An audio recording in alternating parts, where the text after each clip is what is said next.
kanang nakakita ko sa naong ni Tori, nakalimtan ako, tanan ako ang istorya.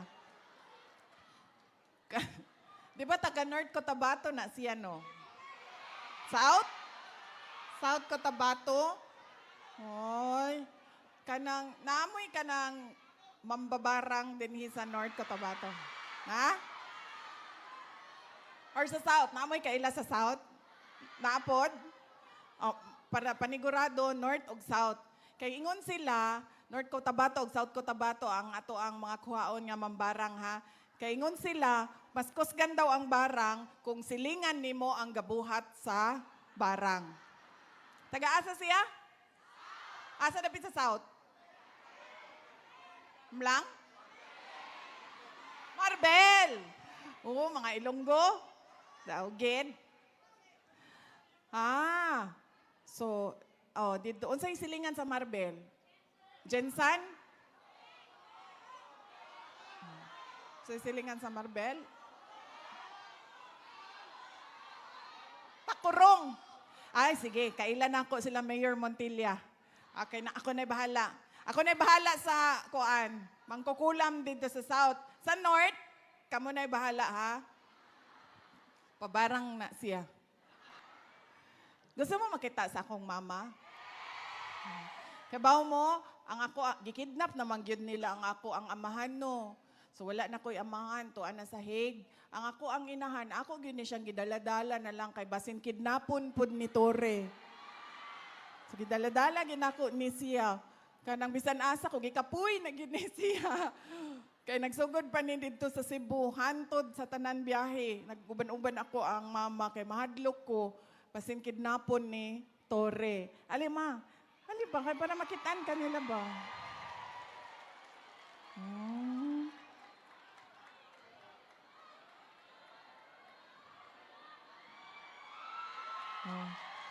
Diba? Maling pagkama. Si Governor Manny Piñol.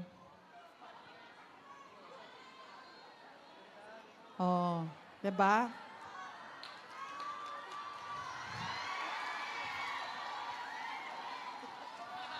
Karon kay bawo na mo, kuasa gikan ako ang naong, dili gikan sa akong amahan.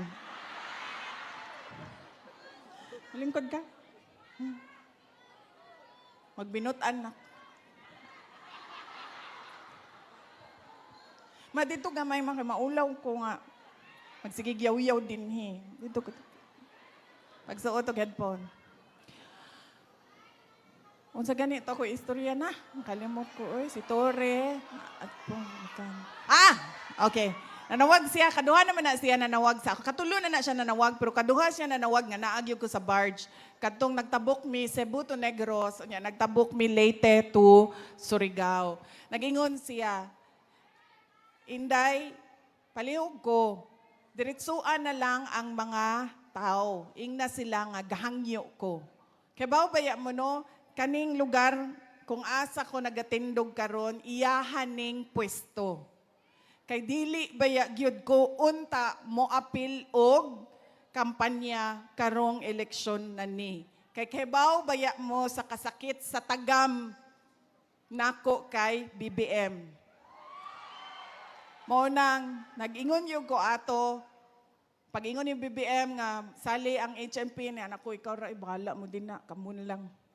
Pag-ingon ni PRD nga, pwede ba ka mo-appeal sa PDP, ningon po ko sa iya nga, di lang ko, okay raman ko, ay lang mo ka-problema sa ako, awa mo ko'y problema. Pero pagkuha nila kay President Duterte, wala na'y motindog dinhi sa atubangan. Mautong napugos ko og gawas og pangampanya. Ingon sa siya sa ako, diretsoon na mo tanan. Gahangyo siya nga iboto diretso ang napulo ka kandidato sa PDP, sa Duterte.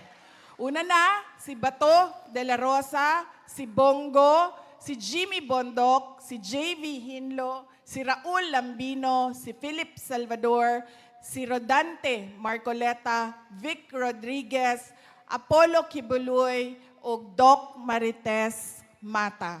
Mao ka na, ang napulo ka senador sa Duterte.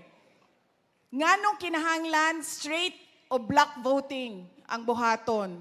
Una, tungod kay kung sagul-sagulan nato og lain-laing politika, lain-laing grupo ang ato ang gobyerno, magsigig away ang mga tao. Butan man ang isa, sama nako. Demonyo ang isa,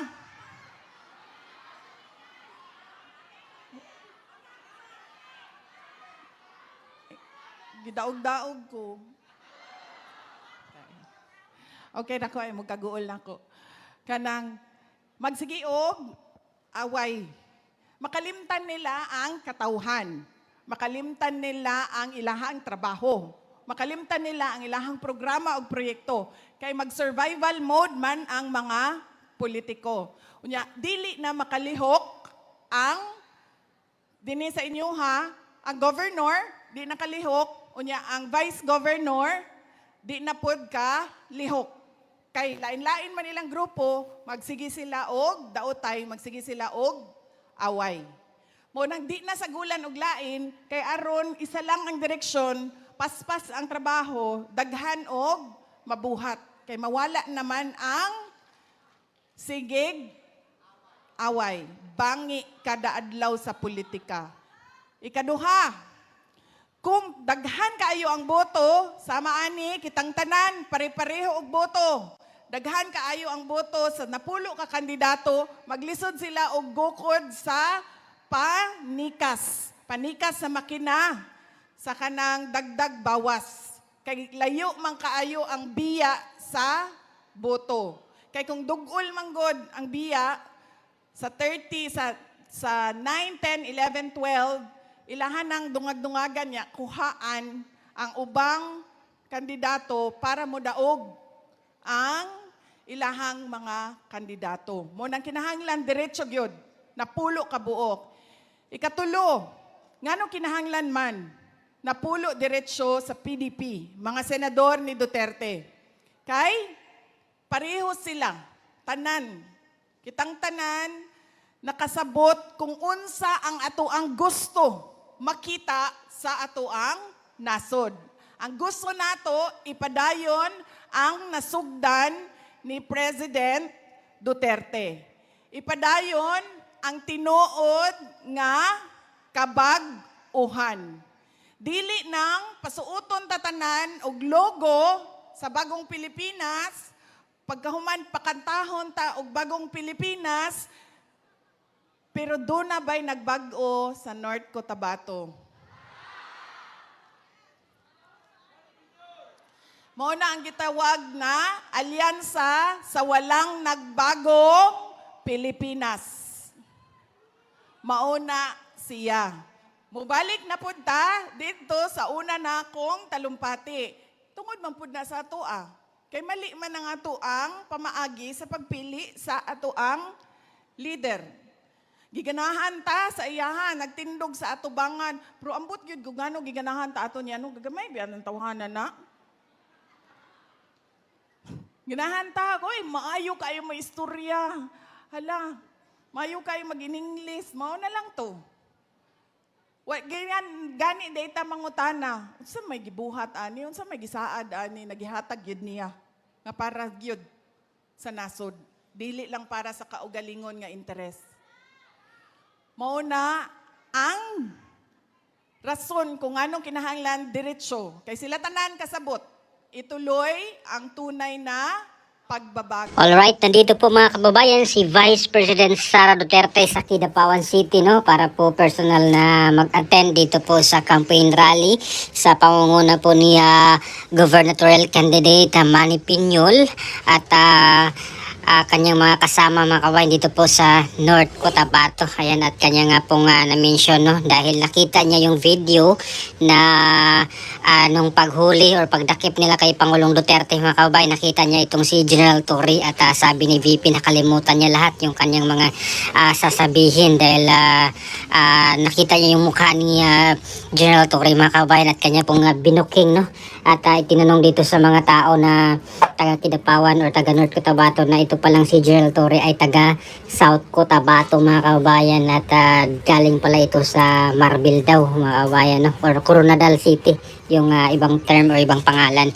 At sabi ni BP Sara ay nagtanong siya kung merong kakilalang mangkukulam mga kababayan doon sa Cotabato at sabi pa niya ay mas epektibo daw or mas mabisa yung mangkukulam kung kapitbahay lang mga kababayan. Kaya tanong niya kung sino yung may kakilalang mangkukulam doon sa mga kapitbahay doon sa Marbil. Ayan, yun po yung sinabi ni BP at pinakita niya po mga kababayan, no, yung kanyang mother na si Ma'am Elizabeth Zimmerman ay sumama po sa kanya doon sa Kidapawan at pati rin daw po doon sa Cebu na pagbisita niya ay kasama niya po itong kanyang mother mga kababayan dahil natruma daw po sila or siya baka daw kidnapin ni General Torre ang kanyang mother na si Ma'am Elizabeth Zimmerman. Ayan, at kinampanya niya po mga kababayan, no, ang Team Duterte doon sa Kidapawan na kailangan ay vote straight ang Team Duterte mga kababayan, mga